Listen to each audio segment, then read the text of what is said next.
बिस्मिल्लाहिर्रहमानिर्रहीम। मैं बहुत ज़रूरतमंद थी क्योंकि कुछ वक्त पहले मेरे शौहर का इंतकाल हुआ था। जब मेरी डॉक्टर नन ने मुझे अस्पताल में नर्स की नौकरी लगवाई और एक मेल पेशेंट के कमरे में मेरी ड्यूटी लगा दी, मैंने इनकार किया क्योंकि मैं पर्दा करती थी। पर नंद बोली कि ये कोमा में है। शायद वो बहुत अमीर आदमी था। मैं उसके कमरे में रहकर उसका ख्याल रखने लगी। पर जब सुबह सोकर उठती तो मेरे और उस बेहोश मरीज के कपड़े पीले हो रहे होते और दूसरी नर्स पूछती रात का कितना मुआवजा मिला। मुझे बहुत गुस्सा आता पर बर्दाश्त कर लेती। अब शक होने लगा तो चुपकर वीडियो रिकॉर्ड पर लगा दी और सुबह उठकर देखा तो मेरी दुनिया उलट चुकी थी, क्योंकि वीडियो में साफ जाहिर था कि वो मरीज। आज मेरा पहला दिन था नौकरी पर। मैंने नया अबाया पहना, साफ सुथरी चादर ली और अल्लाह का नाम लेकर घर से निकली। मेरी नन डॉक्टर अफशा ने मेरे लिए उस अस्पताल में नौकरी लगवाई थी। कहती थी, आलिया, अपने पैरों पर खड़ा होना सीखो, लोगों पर बोझ मत बनो। और मैं वाकई बोझ नहीं बनना चाहती थी। मेरी शौहर की मौत को 6 महीने हो चुके थे। एक अचानक हादसा, कोई तैयारी नहीं, कोई अलविदाई लम्हा नहीं। वो चला गया और मैं रह गई अपने सब्र और हया के साथ। माँ बाप ने कहा कि वापस आ जाओ, पर मैंने इनकार कर दिया। नहीं, मैं अपनी जगह से हिलना नहीं चाहती थी। मैं पर्दा करती थी और मुझे मालूम था माशरे में बाहया बेवा का वजूद किस तरह तोला जाता है। आज जब अस्पताल पहुंची तो अफशा ने कहा, तुम्हारी ड्यूटी कुमा वाले मरीज के कमरे में है। मैं जरा ठिठकी। मर्द मरीज? अफशा ने नरमी से कहा, वो बेहोश है आलिया, तुम्हें कोई खतरा नहीं और तुम्हारी हिफाजत की जिम्मेदारी मेरी है। मैंने सर हिला दिया। कुछ कहे बगैर कमरे की तरफ बढ़ गई। दिल में अजीब सा बोझ था मगर खुद पर यकीन भी था। अंदर दाखिल हुई तो देखा एक लंबा खूबसूरत जवान बिस्तर पर बेहिस्सो हरकत पड़ा था। चेहरे पर अजीब सा सुकून था, जैसे बरसों से सो रहा हो। मुझे उसे देखकर बेहद अफसोस हुआ। या अल्लाह, इसे शिफा दे। ये जवान है, इसकी जिंदगी बाकी है। दिल से दुआ निकली, शायद इसलिए कि मेरा शौहर भी कुछ ऐसा ही था, लंबा, खूबसूरत, खामोश तबा, और वो भी एक दिन यूं ही चला गया। मैं बेड के पास बैठ गई, तिलावत शुरू की। कुरान के अल्फाज मेरे लबों से नरम आवाज में निकल रहे थे। कमरे में सुकून छा गया। कुछ देर के बाद नमाज अदा की और फिर वहीं एक तरफ बैठकर आंखें बंद कर ली। यहाँ कुछ भी करने को नहीं है, मैं सो जाती हूँ, मैंने खुद से कहा और आंख लग गई। सुबह जब आंख खुली तो जिस्म में कुछ थकन सी थी मगर दिल मुतमईन। मगर जैसे ही मैंने कपड़े सीधे किए कुछ पीले धब्बे नजर आए। मैं घबरा गई। ये कैसे, कहाँ से? रात को तो कुछ भी नहीं हुआ था। मैंने फौरन अफशा से बात की। अफशा बाजी, मेरे कपड़ों पर कोई चीज़ लगी है। मैं नहीं जानती कि ये क्या है, लेकिन अजीब बात है। वो जैसे आग बगुला हो गई। आलिया, तुम्हें कोमा वाले मरीज के कमरे में लगवाना मेरी बहुत बड़ी गलती थी। अगर तुम इस किस्म की बातें करोगी तो मेरी नौकरी भी खतरे में पड़ जाएगी। लेकिन बाजी, मैंने तो कुछ कहा ही नहीं, बस पूछा कि। बस कोई बात किसी से मत करना और अपने काम से काम रखो। मैं खामोश हो गई, दिल में एक सवाल लिए हुए। क्या वाकई मैं गलत कर रही थी? क्या वाकई सिर्फ पूछ लेना ही गुनाह था? कुछ घंटे के बाद जब नर्सिंग स्टेशन पर गई तो दो नर्सें आपस में हंस रही थी। एक ने मुझे देखा और कहा, रात का मुआवजा अच्छा मिला होगा, है ना? मैं हक्का बक्का रह गई। मुआवजा? क्या मतलब? दूसरी नर्स ने तंजिया हंसी हंसी। अरे नया नया चेहरा है, अभी समझ नहीं आई होगी। मैं शर्म से जमीन में गड़ गई। मेरे पास कोई जवाब न था। कुछ लम्हों के लिए लगा जैसे मेरी आंखों के सामने अंधेरा छा गया। जब अफशा बाजी ने गुस्से में मुझे चुप करवाया और वो नर्सें अजीब जुमले छोड़कर हंसने लगी तो मेरे लिए सब कुछ बदला नहीं, बस मजीद वाज़ेह हो गया। मुझे अंदाजा हो चुका था कि ये जगह जितनी साफ दिखाई देती है उतनी है नहीं। अगले दिन जब ड्यूटी शीट देखी तो मेरा नाम फिर उसी कमरे के साथ जुड़ा था। यानी मेरी मुस्तकिल ड्यूटी अब वही बन चुकी थी, कोमे वाले मरीज का कमरा। बाजी, किसी और जगह लगवा दें? मैंने एहतियात से पूछा। वो चेयर पर बैठे हुए फाइल पलट रही थी। क्यों, अब क्या मसला है? बस थोड़ी परेशानी हो रही है। वो मरीज मर्द है। आलिया, उनकी आवाज़ बुलंद हुई, मैंने तुम्हें खुद लगवाया है उस कमरे में। ये सबसे आसान ड्यूटी है, ना शोर ना रश, और वो कोमा में है, ना कुछ देखता है ना सुनता है। तुम्हारी हिफाजत की जिम्मेदारी मेरी है। अगर बार बार जगह बदलती रहोगी तो सबको शक होगा। समझा करो हालात को। मैं खामोश हो गई। उनकी बात में वजन था और हालात वो मेरे खिलाफ थे। चंद दिन में रूटीन बन गई। शाम के वक्त अस्पताल आती, वर्दी पहनती, हाजिरी लगाती और सीधा उस कमरे में चली जाती। उस कमरे का दरवाज़ा बंद होता, रोशनी मध्यम रखी जाती और मशीनों की मखसूस बीप की आवाज़ हर तरफ फैली रहती। मरीज, जिसका नाम फाइल पर अरसलान जमील मैं देख चुकी थी, एक जगह लेटा रहता। पलक तक न हिलती। कुछ दिन के बाद एक दिलचस्प बात हुई कि सफाई के दौरान मुझे कमरे की एक दराज खुली हुई मिली। अंदर एक पुरानी घड़ी, एक कंघी और एक छोटा सा डायरी नुमा नोटबुक था। मैंने वो नोटबुक खोली तो उसमें सिर्फ खाली सफ़ात थे, मगर आखिरी सफ़े पर एक छोटा सा जुमला लिखा था, खामोशी सब कुछ सुन लेती है। मैंने वो जुमला कई बार पढ़ा। अजीब सा असर था उसमें, जैसे किसी खामोश चीख की गवाही हो।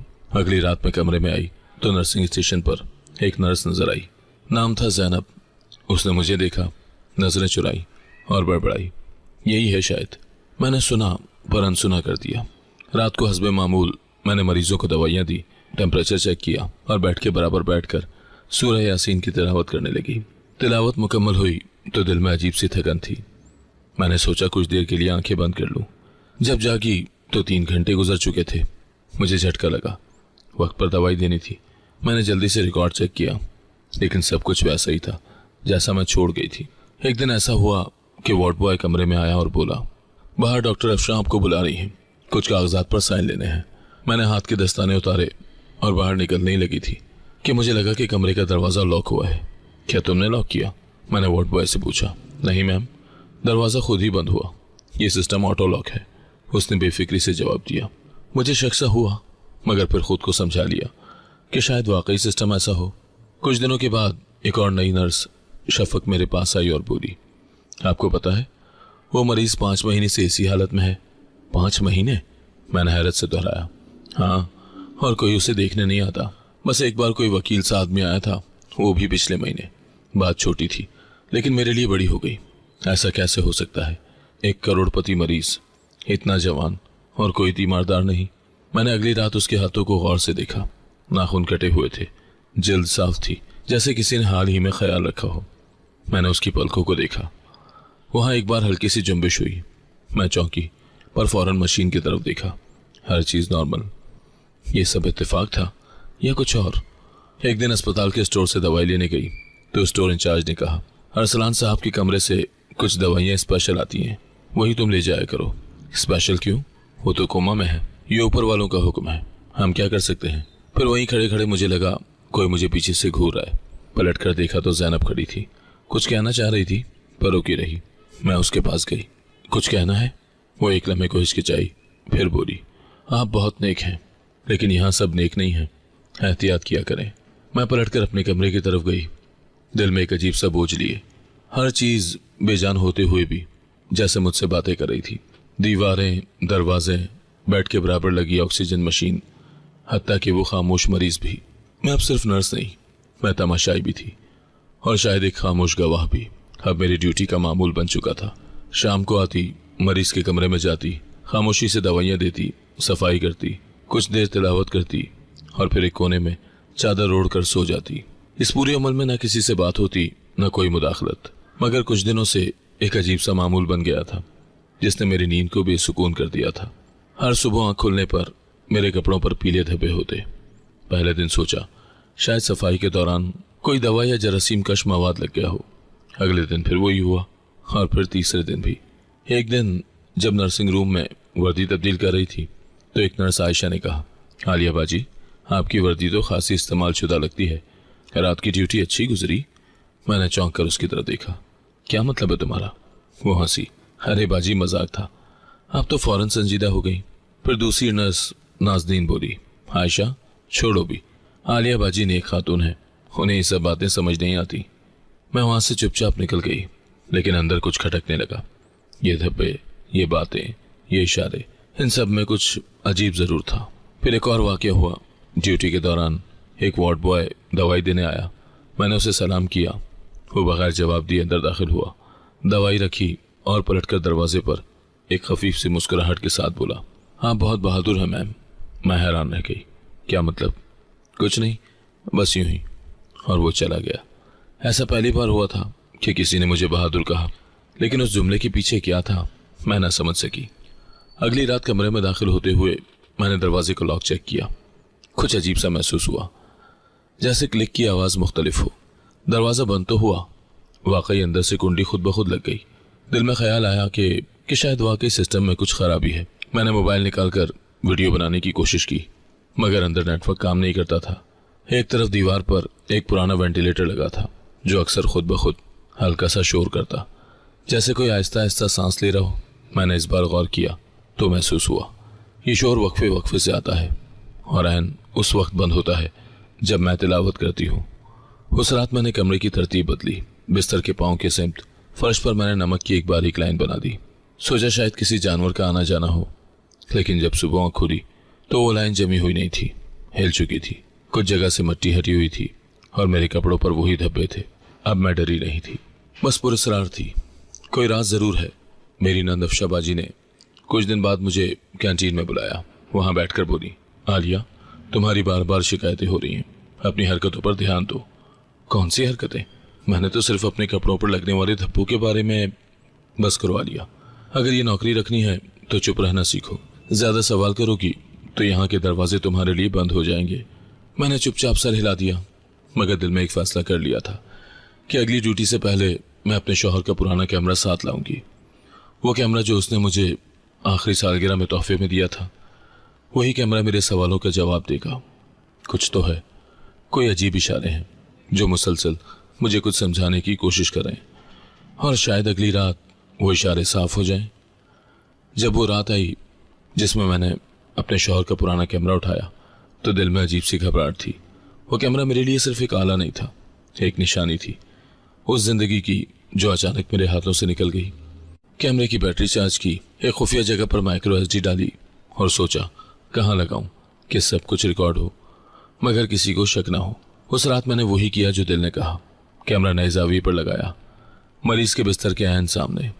कमरे की लाइट मध्यम रखी जैसे हमेशा रखती थी, ताकि माहौल में कोई तब्दीली महसूस ना हो। मैंने सब काम मुकम्मल किए और हस्बे मामूल अपनी जगह पर चादर ओढ़कर लेट गई, लेकिन इस बार नींद की नीयत से नहीं। मैं हराहट पर कान लगाए लेटी रही, आंखें बंद की, मगर जहन पूरी तरह जाग रहा था।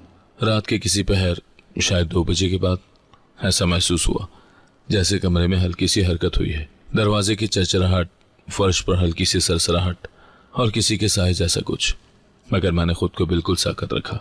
कुछ देर के बाद वही खामोशी फिर लौट आई। सुबह हुई तो मैं जल्दी से घर आई, कमरे का दरवाजा बंद किया, पर्दे गिराए और कैमरा निकालकर लैपटॉप से मुंसलिक किया। जैसे ही वीडियो चली मैंने खुद को सख्ती से कुर्सी पर बिठाया, क्योंकि मुझे अंदाजा था जो कुछ नजर आने वाला है वो शायद मेरी बर्दाश्त से बाहर हो। वीडियो की शुरुआत मामूल के मुताबिक थी। मैं कुरान पढ़ रही थी, फिर एक तरफ लेट गई। वक्त गुजरता रहा और फिर कुछ देर के बाद वीडियो में वो लम्हा आ गया जिसने मेरे अंदर की सारी हवा खींच ली। मरीज, जिसे अरसलान जमील के नाम से जाना जाता था, आहिस्ता आहिस्ता बिस्तर से उठा। कोई हिचकिचाहट नहीं, जैसे हर रात वो यही सब करता हो। उसने पहले बैठकर अपनी गर्दन दाएं बाएं घुमाई, जैसे पट्टों को खोल रहा हो। फिर उसने आहिस्तगी से चप्पल पहनी और कमरे में चलने लगा। वीडियो में उसकी चाल में पूरी तरह होशो हवास नजर आ रहे थे।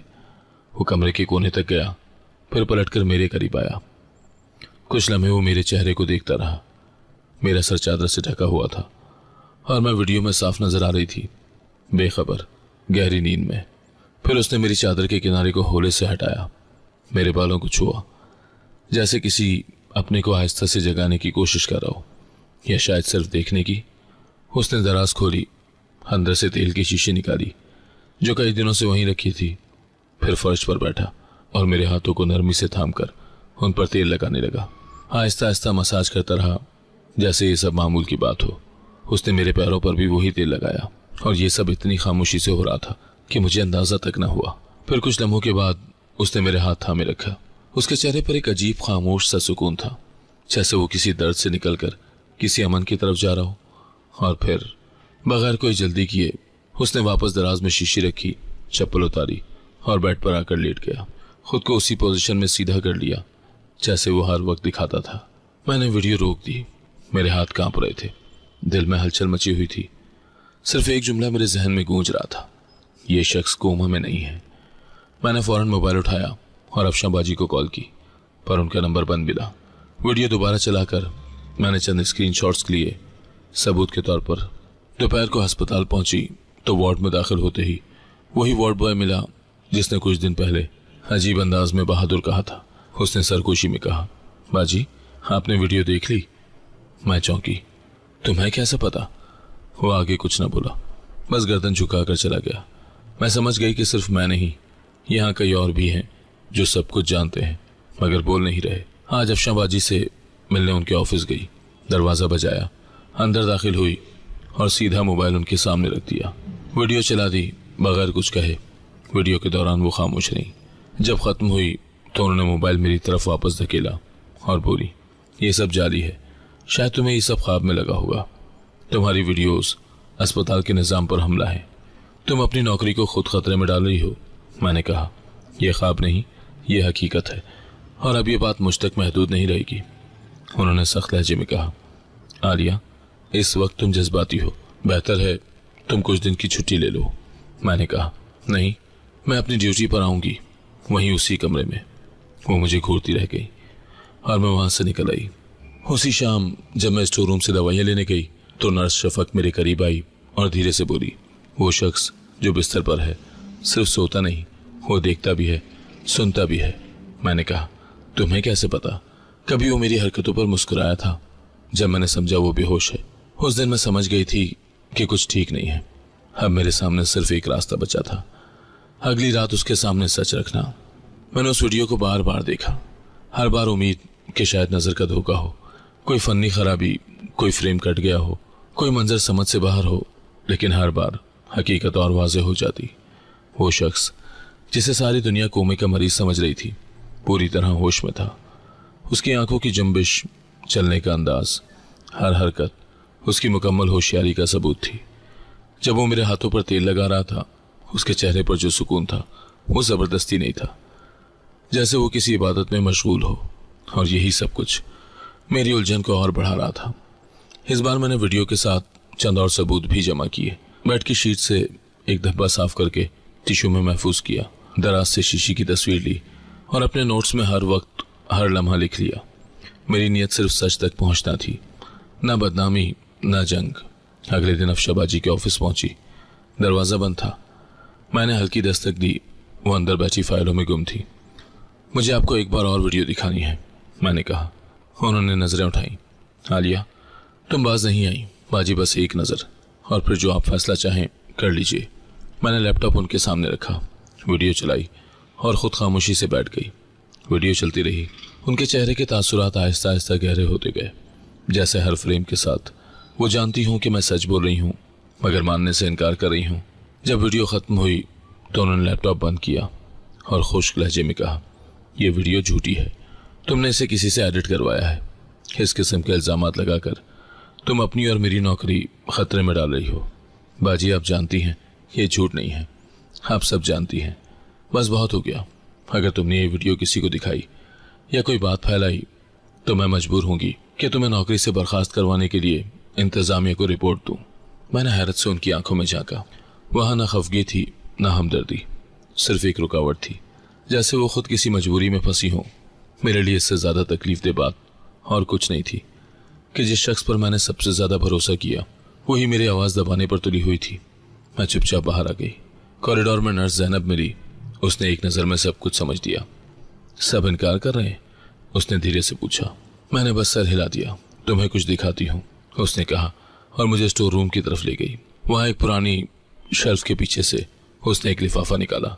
उसमें पुरानी रिपोर्ट्स थी अरसलान जमील की। ये देखो, उसने एक पीला सफ़ा निकाला। ये उसकी न्यूरो रिपोर्ट है जो कभी रजिस्टर में शामिल ही नहीं की गई। लिखा है कि मरीज को नींद की दवा दी गई है मगर उसका रिस्पॉन्स नॉर्मल है, कोमे का कोई सबूत नहीं। मैंने वो रिपोर्ट हाथ में ली, जैसे कोई हथियार पकड़ लिया हो। तुम्हारे पास ही कब से है? काफ़ी अरसे से, पर कभी हौसला ही नहीं हुआ किसी को दिखाने का। तुम दिखाओगी? मैंने कहा। अब छुपाना जुर्म है। उसी शाम मैंने रिपोर्ट, वीडियो और तस्वीरी शवाहिद एक फोल्डर में रखे और सीधा अस्पताल के एक सीनियर एडमिन ऑफिसर के ऑफिस गई, जिनका नाम डॉक्टर सज्जाद था। वो सख्त लहजे के मगर उसूल पसंद इंसान समझे जाते थे। सर, मुझे एक संगीन बात बतानी है, मैंने कहा। क्या तुम्हारे पास सबूत हैं? वो फौरन बोले। मैंने सारा फोल्डर उनके सामने रख दिया। उन्होंने एक एक चीज़ बगौर देखी, वीडियो चलाई, रिपोर्ट्स का मवाजना किया और फिर बोले, ये अगर सच है तो पूरा सिस्टम झूठ पर चल रहा है।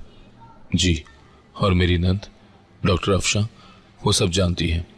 उन्होंने फौरन फ़ोन उठाया, किसी को बुलाया और मुझे कहा, तुम खामोशी से वापस अपनी ड्यूटी पर जाओ, आगे हम संभालेंगे। उसी रात मैंने दिल में अहद किया कि अब जो भी हो सच्चाई से पीछे नहीं हटूंगी।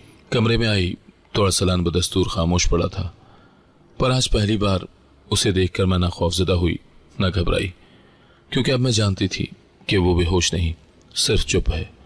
और अब मैं भी चुप नहीं रहूंगी। डॉक्टर सज्जाद ने वीडियो देखकर कहा तो था कि मामला संभालेंगे, मगर 2 दिन गुजर गए और कोई हरकत नजर नहीं आई। अफशाबाजी ने एक बार भी मुझसे बात न की, सिर्फ एक नज़र डाली, जैसे मैं उनके लिए अब गैर ज़रूरी हो चुकी हूँ। ड्यूटी अब भी वही, कमरा भी वही, मरीज भी वही और वही खामोश माहौल। मैं सोचने लगी कि सिर्फ वीडियो और ज़बानी शिकायत काफ़ी नहीं, मुझे सबूत चाहिए जो सिर्फ देखे नहीं पढ़े भी जा सके। उस रात मैंने एक मंसूबा बनाया।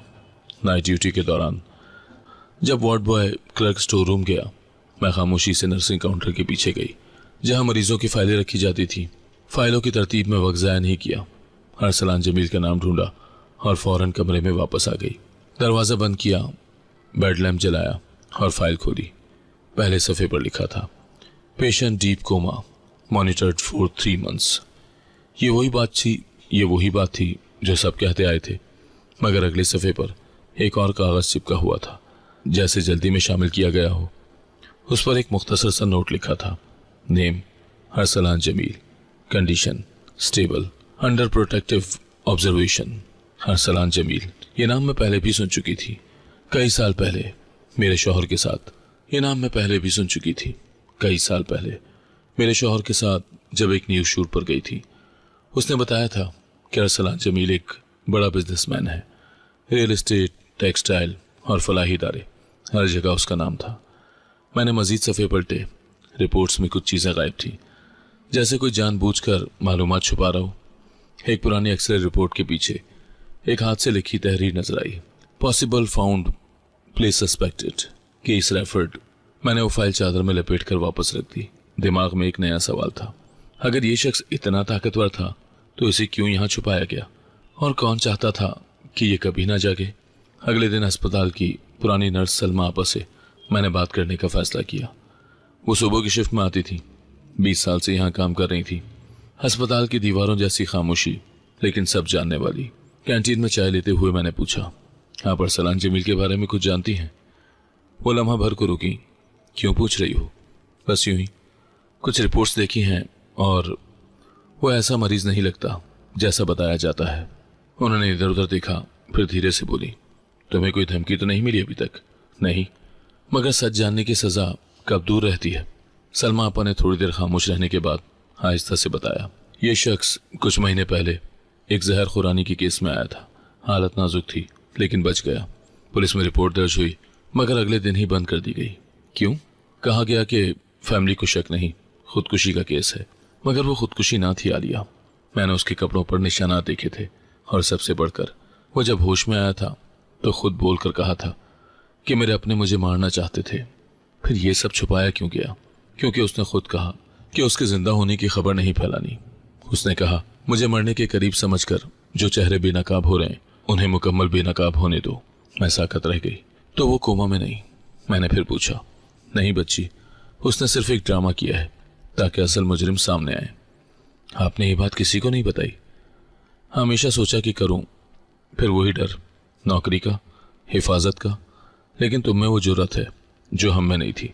मेरी आंखों के सामने वो तमाम रातें गर्दिश करने लगी, जब वो शख्स मेरे करीब आकर बैठा, मेरे हाथों पर तेल मलता और खामोशी से वापस चला जाता।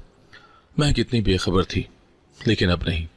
मैं वापस वार्ड में आई और कमरे का दरवाज़ा बंद करके कुछ देर उसके चेहरे को देखा। वो बदस्तूर वैसा ही बेहिस पड़ा था, पर मुझे अब उसकी खामोशी समझ आने लगी थी। मैंने खुद से कहा, तुम सोते नहीं हो, तुम सब देखते हो, और अब मैं भी तुम्हें देख रही हूँ। अब मैं सिर्फ एक नर्स नहीं थी, अब मैं उसकी कहानी का किरदार बन चुकी थी, जो सबकी नज़रों से ओझल थी। मैं खामोश गवाह थी और सच के करीब पहुंच चुकी थी। सलमा आपा की बातें मेरे दिमाग में गूंज रही थी। वो जो कुछ कहकर गई थी वो बस राज नहीं थे, एक भारी जिम्मेदारी भी थे। अरसलान जमील जिंदा था, होश में था, और खुद को मुर्दा जाहिर करके अपने ही लोगों को बेनकाब कर रहा था। अस्पताल के कुछ लोग जिन्हें हम फर्शनास समझते थे, एक कीमत पर खामोश बिक चुके थे। और मेरी नंद डॉक्टर अफशां, वो कहाँ खड़ी थी? उसके इल्म में ये सब कुछ था, या वो सिर्फ एक मोहरा बनी थी?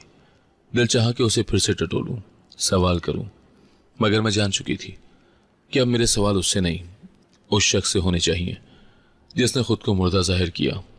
मुझे रातों रात उसके करीब बिठाया और खामोशी से तमाशा देखता रहा। उस दिन मैंने अपनी ड्यूटी पूरी की, किसी से बात नहीं की, न किसी का सामना किया। दिल में बस एक ही सोच थी, आज बात करनी है, आज पर्दा उठाना है। मैंने वजू किया, नफिल नमाज अदा की और अस्पताल रवाना हुई। आज वर्दी के नीचे शौहर की दी हुई वो घड़ी बांधी जो मैं सिर्फ खास मौके पर ही पहनती थी। दिल में अज़म था, कमजोरी नहीं। कमरे में दाखिल हुई तो मामूल के बरक्स दरवाज़ा बंद करने से पहले मैंने ज़ैनब को बाहर देखा। वो थोड़े फासले पर खड़ी मुझे ही देख रही थी। मैंने धीरे से सर हिलाया और वो पलट गई। दरवाज़ा बंद हुआ, कमरा अंधेरे में डूबा हुआ था। सिर्फ मॉनिटर की नीली रोशनी दीवार पर हल्की सी लर्जिश डाल रही थी। मैं आहिस्ता आहिस्ता बैठ के करीब गई। दिल धड़क रहा था, लेकिन कदम मजबूत थे। मुझे सब पता है, मैंने नरमी से कहा। अब ये ड्रामा बंद कर दें। वो लम्हा कुछ लम्हों का मेहमान था। अचानक एक पलक झपकने के वक्फे में उसने आंखें खोल दी। मैं साकत खड़ी थी और वो अरसलान जमील मुकम्मल होशो हवास के साथ मुझे देख रहा था। आखिरकार तुमने सच पा लिया आलिया, उसने धीरे से कहा। कितने दिनों से तमाशा चल रहा है? मैंने सवाल किया। आवाज में लर्जिश नहीं थी। काफी दिनों से, बल्कि महीनों से। लेकिन तुम्हारी आमद के बाद ये सारा खेल एक और रुख ले गया। तुमने मुझे क्यों चुना? मैंने तुम्हें नहीं चुना, हालात ने किया। तुम्हारी हया, तुम्हारी खामोशी, तुम्हारी मुस्तकिल मिजाजी, ये सब खुद ब खुद मेरे एतमाद का सबब बन गए। और अफशां? मैंने पूछा। वो भी सब जानती है? नहीं, अफशां को सिर्फ उतना मालूम है कि मैं जिंदा हूं। बाकी कहानी उसके लिए भी धुंध है, लेकिन वो खुद को महफूज रखना जानती है। तुम्हारी खामोशी मेरे लिए अजियत थी। तुम जानते थे कि मैं क्या सह रही हूं, और फिर भी खामोश रहे। वो लम्हे भर को चुप रहा, फिर बोला। मैं मजबूर था। अगर किसी पर भरोसा करता तो सब कुछ बर्बाद हो जाता। तुम पर भी शक था, लेकिन तुमने खुद ही सब वाजे कर दिया। अब क्या चाहते हो? सच का मुकम्मल चेहरा दिखाना। मेरे अपने, मेरे करीबी, भाई, बहनोई, पार्टनर्स, सब ने मुझे खत्म करने का मंसूबा बनाया। जहर दिया, गाड़ी के ब्रेक कटवाए, और फिर मुझे अस्पताल में दाखिल करवा के मेरे मरने की खबर फैला दी। और तुमने चुपचाप सब सहकर यहाँ छुपना कबूल किया। नहीं आलिया, मैंने वक्त खरीदा है। यहाँ से बाहर हर चीज खतरनाक है, लेकिन अंदर से मैं एक एक चीज नोट कर रहा हूँ। मेरे वकील, मेरे खुफिया गार्ड्स और कुछ वफादार लोग पूरी रिपोर्ट तैयार करें। सिर्फ एक वक्त का इंतजार है, और उस वक्त तक मैं क्या करती रहूं? अब तुम्हें कुछ नहीं करना, तुम सिर्फ मेरी सच्चाई की गवाह बन चुकी हो। मैंने कुर्सी खींचकर उसके पास रखी और बैठ गई। मैं कोई तमाशाई नहीं हूं अरसलान। मैंने इस अस्पताल की दीवारों के पीछे बहुत कुछ सहा है। अब जो कुछ होगा उसमें मेरा भी हिस्सा होगा। वो मुस्कुराया। तुम्हारा हिस्सा तो सबसे मजबूत है। शायद इस कहानी का आगाज तुम ही हो। हम खामोश हो गए। कमरे में सिर्फ मशीनों की हल्की आवाज बाकी रह गई। मैं उस रात सोई नहीं, वो भी नहीं। पहली बार दो जागते हुए इंसान उस कमरे में एक साथ थे, बगैर पर्दे, बगैर झूठ। सुबह हुई तो बाहर मामूल की रौनक थी, मगर मेरे अंदर पहली बार सुकून था, क्योंकि अब मेरे सामने कोई पर्दा नहीं था।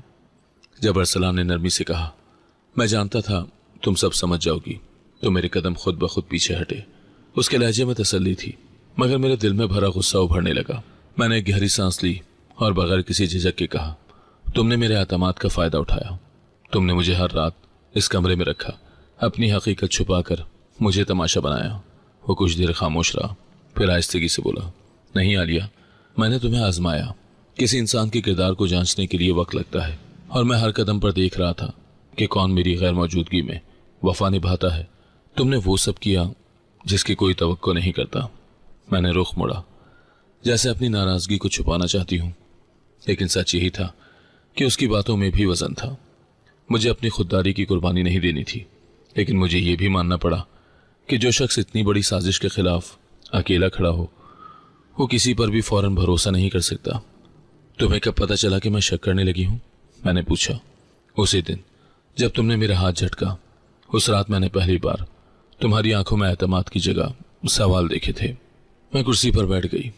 अरसलान अपनी मखसूस हालत में लेटा रहा, मगर अब उसकी आंखों में वो गहराई थी जो सच छुपाने वालों में नहीं होती।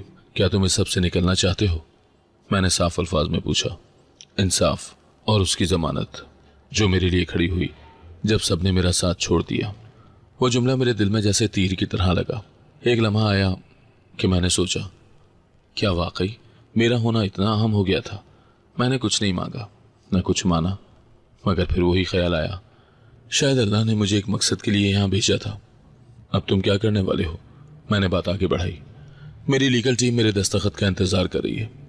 जैसे ही मुकम्मल तौर पर अस्पताल से निकलने के काबिल हो जाऊंगा, मेरे भाई बहनोई और 2 पार्टनर्स के खिलाफ क्रिमिनल केस फाइल हो जाएगा, सब कुछ कानूनी तरीके से। और अस्पताल का क्या, यहाँ तो सबने खामोशी खरीद ली है। डॉक्टर सज्जाद मेरा आदमी है, वही मेरा राब्ता था। उसे भी यकीन दिलाना मुश्किल था, मगर अब वो सब कुछ संभाल रहा है। अफशा को भी बाहर निकाला जाएगा, बस वक्त का इंतजार है। वो मेरी नंद है, मैंने बेख्तियार कहा। मुझे समझ ही नहीं आता वो इस सब में क्यों खामोश रही।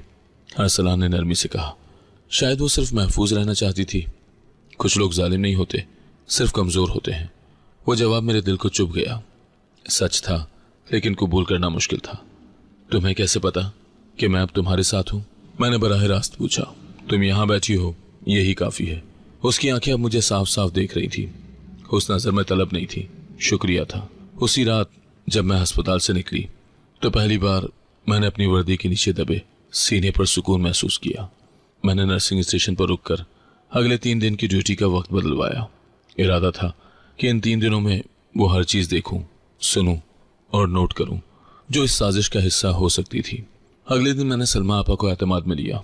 उनसे कहा, अगर कुछ भी हो, अगर कोई भी तुमसे सवाल करे तो बस ये कहना कि आलिया मरीज की प्राइवेसी का ख्याल रख रही है। उन्होंने मेरी बात के जवाब में अपना पर्स खोला और अंदर से एक पुराना फोन निकाला। ये उस दिन का है जब उसके भाई पहली बार यहाँ आए थे। मैंने इसमें कुछ रिकॉर्डिंग महफूज कर ली थी। मैं हमेशा सोचती रही कि कब दूं, अब वक्त आ गया है। मैंने फ़ोन लिया। रात को घर जाकर उसकी ऑडियो चेक की। अरसलान के भाई की आवाज़ थी। ये कमबख्त अभी मरा क्यों नहीं?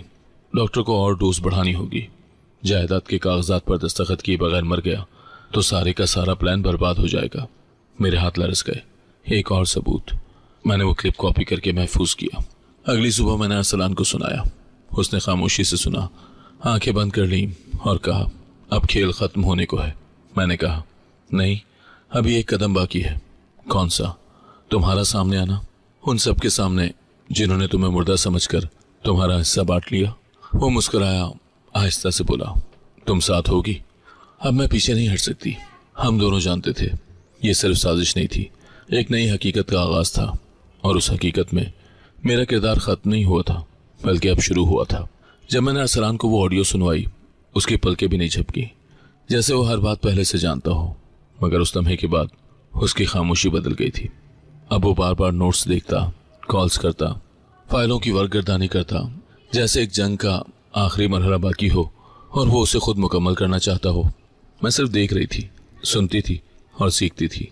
ये वो दिन थे जब मुझे एहसास हुआ कि कोई शख्स अगर अकल और सब्र से काम ले तो पूरी दुनिया की साजिश भी उसे तोड़ नहीं सकती। कमरे में अक्सर उसके वकील आते, खुफिया दस्तावेजात पर दस्तखत लिए जाते और व्हाट्सएप पर खुफिया मैसेजेस एक दूसरे को भेजे जाते। मैंने एक दिन पूछा, क्या ये सबसे महफूज तरीका है? अरसलान ने जवाब दिया, यही महफूज तरीन है। वो लोग मुझसे समझदार नहीं, लेकिन लापरवाह जरूर हैं। उनकी हिर्स ने उन्हें नंगा कर दिया है। उसी शाम जब मैं ड्यूटी खत्म करके निकलने ही वाली थी, एक गाड़ी खामोशी से अस्पताल के पिछले दरवाजे पर आकर रुकी। गाड़ी से 2 आदमी निकले। एक के हाथ में लैपटॉप बैग था। वो अंदर आए और सीधा अरसलान के कमरे में दाखिल हो गए। मैं समझ गई ये फाइनल कार्रवाई की शुरुआत थी। अगले दिन अस्पताल के बाहर मीडिया वैन्स खड़ी थी, लेकिन कोई चीखो पुकार, कोई शोर शराबा नहीं था। खामोशी से पुलिस की 2 गाड़ियां आईं और 3 अफराद को अस्पताल के अमले के रास्ते से हिरासत में लेकर निकल गईं। उनमें वही 2 चेहरे शामिल थे जो मैंने अरसलान की फाइल में दस्तखत करते देखे थे। बाद में पता चला 1 महीने की रिकॉर्डिंग, गवाहों के बयानात और फाइनेंशियल ट्रांजैक्शंस की मुकम्मल फाइलें तैयार की गई थी। अरसलान ने सब कुछ अपने हाथ में रखा और आखिरी लम्हे तक किसी पर जाहिर ना होने दिया कि वो कब, कहाँ और कैसे वार करेगा। शाम को जब मैं हस्बे मामूल मरीज की फाइल अपडेट कर रही थी तो डॉक्टर सज्जाद ने मुझे बुलाया। तुम्हारे लिए एक खास पैगाम है, उन्होंने कहा, और मुझे एक सफ़ेद लिफाफा थमाया। मैंने खोला तो अंदर एक सादा सा नोट था। सिर्फ 2 सतरें लिखी थी। कल सुबह मैं अस्पताल छोड़ रहा हूँ, तुमने मेरी जिंदगी बचाई है, अरसलान। मेरे लिए वो 2 सतरें आम नहीं थी। मैंने एक सफ़र देखा था और उस सफ़र का पहला पड़ाव ख़त्म हो रहा था। अगली सुबह अरसलान को एक मखसूस रूट से मुकम्मल हिफाजती बंदोबस्त में अस्पताल से निकाला गया। उसके जाने के बाद कमरा खाली लगने लगा, जैसे दीवारों पर लटके कैलेंडर रुक गए हों, जैसे ऑक्सीजन मशीन की आवाज़ अब सिर्फ शोर लगती हो। मेरी ड्यूटी तो चलती रही मगर दिल वहाँ न था। हफ्शाबाजी से 2 बार मुलाकात अस्पताल के कॉरिडोर में हुई। उन्होंने नजरें झुकाकर कहा, मुझे अंदाजा नहीं था कि मामला इतना संगीन है। शायद मैं वक्त पर कुछ बोलती तो बेहतर होता। मैंने कोई शिकवा नहीं किया, सिर्फ इतना कहा, वक्त अगर सच बोल दे तो हम सब चुप रह जाते हैं। फिर कुछ दिन के बाद जब सब कुछ नॉर्मल हो गया, एक दोपहर में अपने कमरे में बैठी थी, कपड़े तय कर रही थी तो दरवाजे पर दस्तक हुई। ज़ैनब खड़ी थी, हाथ में एक छोटा सा सफ़ेद लिफाफा था। ये आपके लिए है, बाहर से आया है, वो कहकर चली गई। मैंने लिफाफा खोला, अंदर एक सादा सा कार्ड था। ऊपर सोने से लिखा था दावत निकाह और नीचे लिखा था आलिया फातिमा बिनते अब्दुल सत्तार के लिए अरसलान जमील बिन जमील अहमद। मेरे हाथ कांपने लगे। मैंने कार्ड दोबारा बंद किया, जैसे कुछ गलत पढ़ लिया हो, लेकिन वो कार्ड हकीकी था और नाम मेरा था। मैंने फ़ोन उठाया, सलमा आपा को कॉल की। आपा, मुझे कुछ मिला है, शायद आपको सुनकर हैरत होगी। उन्होंने खामोशी से मेरी बात सुनी, फिर सिर्फ इतना कहा, बेटा, अल्लाह जिनसे राजी होता है उनके लिए ऐसे फैसले खुद करता है। मैंने किसी को कुछ नहीं बताया। 2 दिन तक सोचती रही, ये रिश्ता एक एहसान का सिला था या एक ताल्लुक की बुनियाद। वो शख्स जिसे मैंने सबसे ज्यादा गैर महफूज समझा, आज मेरे दरवाजे पर एक मजबूत वादा लिए खड़ा था। आखिरकार मैंने नफिल अदा किए और फैसला दिल के सुपुर्द कर दिया। अब एक और कदम उठाना था, मगर ये कदम जिंदगी की तरफ था। दावत निकाह वाला लिफाफा कई दिन मेरे तकिए के नीचे रखा रहा। मैंने उसे बार बार खोला, पढ़ा, फिर वापस रख दिया। अरसलान का फैसला मेरे लिए हैरत का बायस नहीं था, लेकिन ये सोचना कि मैं वाकई उस नए बाप का हिस्सा बन सकती हूँ मेरे लिए आसान न था। मैंने कई रातें सजदे में गुजारी, रब से रहनुमाई मांगी। अगर ये रिश्ता मेरे हक में है तो मेरे दिल को इत्मीनान दे, और अगर नहीं तो मुझे इनकार की हिम्मत दे दे। मैं तन्हा थी मगर कमज़ोर नहीं, और अब जो फैसला करना था वो जज्बात पर नहीं, अकल और ईमान पर करना था। तीसरे दिन मैंने सलमा आपा को बुलाया, उनके सामने चाय रखी और कहा, आपको कैसा लगता है अगर मैं हाँ कह दूं? वो थोड़ी देर खामोश रही, फिर बोली, आलिया, तुमने उस मर्द को उस वक्त इज्जत दी जब दुनिया ने उसे मुर्दा समझ लिया था। अगर वो तुम्हें जिंदगी की इज्जत देना चाहता है तो ये तुम्हारा हक है। मैंने उनकी बात सुनकर सिर झुका दिया। अगले दिन मैंने फ़ोन किया, अरसलान के वकील का नंबर मिला और सिर्फ इतना कहा, मेरा जवाब हाँ है, मगर मेरी कुछ शराइत है। वकील ने कहा, मैं उसे बता दूंगा। शाम तक अरसलान की तरफ से पैगाम आ गया, तुम्हारी हर बात दिल से कबूल है। निकाह सादा होगा, पर्दे में होगा और रिश्ता सिर्फ इज्जत पर कायम होगा। इस जवाब ने मेरे दिल को एक नरमी दी। मैंने सफ़ेद दुपट्टा निकाला, वही जो मेरे निकाह पर पहनाया गया था। उसमें कई पुरानी यादें थी, मगर आज उसमें एक नया मायनी जुड़ने जा रहा था। निकाह की तकरीब का दिन मुकर्रर हुआ। जुमे की नमाज के बाद एक छोटी सी मस्जिद में, कोई हॉल नहीं, कोई बैंड बाजा नहीं, बस 2 दिल, 2 खानदान और 2 गवाह। उस रोज़ मैंने सफ़ेद कमीज़, सफ़ेद दुपट्टा और शौहर का दिया हुआ पुराना छोटा सा लॉकेट पहना, जिसे मैं हमेशा दिल के करीब रखती थी। सलमा आपा मेरे साथ थी और ज़ैनब ने मेरा दुपट्टा ठीक किया। तुम बहुत खूबसूरत लग रही हो आलिया बाजी, उसने कहा। मैं सिर्फ दुआ गो हूँ कि ये खूबसूरती मेरे अंदर भी कायम रहे, मैंने आहिस्ता से कहा। मस्जिद के छोटे हॉल में मौलवी साहब ने कुरान की चंद आयात पढ़ी। अरसलान सामने बैठा था, सफ़ेद शलवार कमीज़ में, सर झुकाए, मुकम्मल संजीदगी के साथ। जब निकाह के अल्फाज मेरे नाम के साथ अदा किए गए तो मेरे हाथ थोड़े कांपे, मगर ज़बान से निकला, कबूल है, 3 बार, और हर बार के साथ मेरे दिल का बोझ कम होता गया। बाद में मौलवी साहब ने दुआ करवाई। मैंने हाथ उठाया और दिल से कहा, या रब, जिस सफ़र का आगाज़ तूने मेरे सब्र से करवाया उसका अंजाम भी मेरे लिए खैर बना दे। कोई फोटोग्राफर नहीं, ना वीडियो, ना पोस्ट, सिर्फ मेरे दिल में उस लम्हे की तस्वीर महफूज थी जिसमें मेरा पर्दा, मेरी वफादारी और मेरी सच्चाई एक नए ताल्लुक में बंध गए। वापस आने के बाद सलमा आपा ने मेरे हाथ पर हाथ रखकर कहा, अब तुम सिर्फ बीवी नहीं हो, एक मिसाल हो। अरसलान ने निकाह के बाद मुझसे कहा, मैंने दुनिया को दिखाया कि मैं मुर्दा नहीं, मगर तुमने मुझे एहसास दिलाया कि मैं जिंदा रहने के काबिल भी हूं।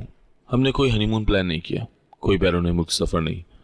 अगले दिन हम दोनों ने सुबह की नमाज एक साथ अदा की और नाश्ता एक चादर पर बिछा कर किया, जैसे दो आम इंसान जो एक गैर मामूली आजमाइश से गुजरकर अब सादगी में पनाह ढूंढ रहे थे। मेरी जिंदगी के इम्तहान खत्म नहीं हुए थे, लेकिन अब मुझे अकेला उनका सामना नहीं करना था। ये निकाह किसी एहसान का बदला नहीं था, ये दो रास्तों का मेल था जो अलग अलग चलते चलते एक मोड़ पर आकर एक साथ हो गए। अब मैं एक नई जिंदगी में दाखिल हो चुकी थी, जिसमें मेरे हमसफर वो सब कुछ जानते थे जो मैं छुपाना चाहती थी, और इसके बावजूद उन्होंने मुझे कबूल किया। निकाह के बाद जिंदगी में एक नया सुकूत उतरा, मगर ये वो खामोशी नहीं थी जो दुख के बाद आती है।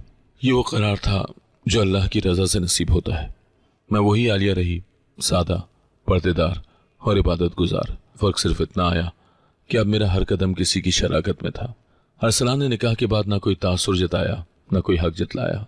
उसकी आंखों में सिर्फ एक चीज थी, एतमाद। एक दिन सुबह नाश्ता करते हुए उसने कहा, मैं चाहता हूं कि तुम अपनी जिंदगी वहीं से दोबारा शुरू करो जहां से तुमने उसे छोड़ा था, मगर इस बार इख्तियार के साथ। मैंने हैरत से देखा, क्या मतलब? एक फलाही अस्पताल खरीदा है, छोटा है मगर खवातीन और बेवा औरतों के लिए मखसूस है, तो मैं वहां की इंचार्ज बनाना चाहता हूं। तुम जैसी औरतें किसी जगह की सिमत बदल सकती हैं। मैंने वो नाश्ता चाय के एक सादा कप के साथ किया, मगर दिल इतना भर गया कि कुछ पल के लिए सांस लेना ही भूल गई। अगर मेरी हाजिरी से किसी का दिल हिम्मत पकड़ सकता है तो मैं जरूर जाऊंगी। चंद हफ्तों के बाद मैंने नया इदारा संभाल लिया।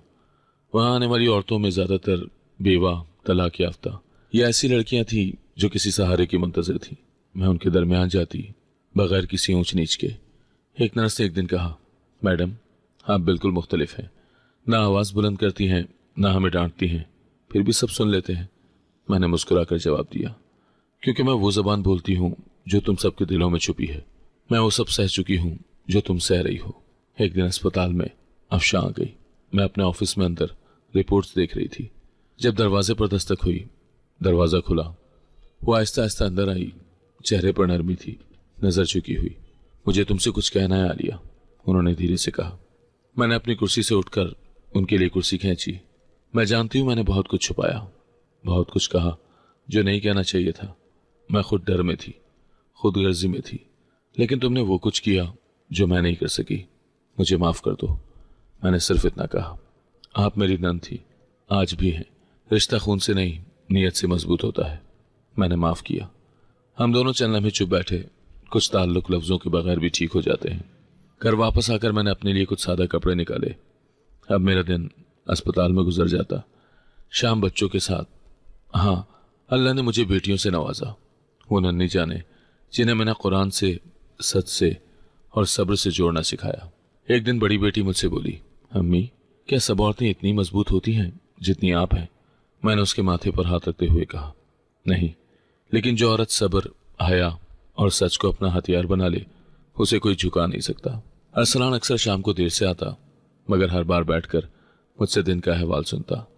कभी कभार खामोशी से बस सुनता रहता और फिर एक जुमला कहता, तुम वो चिराग हो जो बुझकर भी रोशनी दे गया। हमारे रिश्ते में नुमाइश न थी, पर एहतराम बेहद था। फिर एक दिन अस्पताल में काम से निकलते वक्त मैं उस दरवाजे के सामने से गुजरी जिसके अंदर मेरी पहली ड्यूटी लगी थी। वही कमरा जहां से मेरी आजमाइश शुरू हुई थी। अब वो कमरा जनरल पेशेंट्स के लिए इस्तेमाल होता था। बाहर नया पेंट हो चुका था और तख्ती पर लिखा था, रहमत वार्ड। मैं कुछ लम्हे वहां रुकी, दीवार को हाथ लगाया, आंखें बंद की और दिल से एक दुआ निकली, शुक्र है या रब, तूने मेरे जख्मों से मेरी तकदीर लिखी और हर कदम पर मुझे सुरखरू किया। न कोई आंसू, न बहाना, न कोई दुख का मंजर अब याद आया, क्योंकि जिस जगह से दुख शुरू हुआ वहीं मेरी इज्जत की बुनियाद खड़ी हो चुकी थी। अब मैं अस्पताल की इंचार्ज हूँ, एक बीवी हूँ, एक माँ हूँ, मगर सबसे बढ़कर वो औरत हूँ जो जानती है कि अगर नीयत सच्ची हो तो हालात चाहे जैसे भी हो, रास्ता खुद बन जाता है। अगर आपको आज की कहानी पसंद आई है तो वीडियो को जरूर लाइक कीजिएगा और अपने दोस्तों के साथ भी शेयर कीजिएगा। और हाँ, अगर आपने अभी तक हमारा चैनल सब्सक्राइब नहीं किया तो जरूर सब्सक्राइब करें। मिलते हैं कल एक नई और दिलचस्प कहानी के साथ। अल्लाह हाफिज।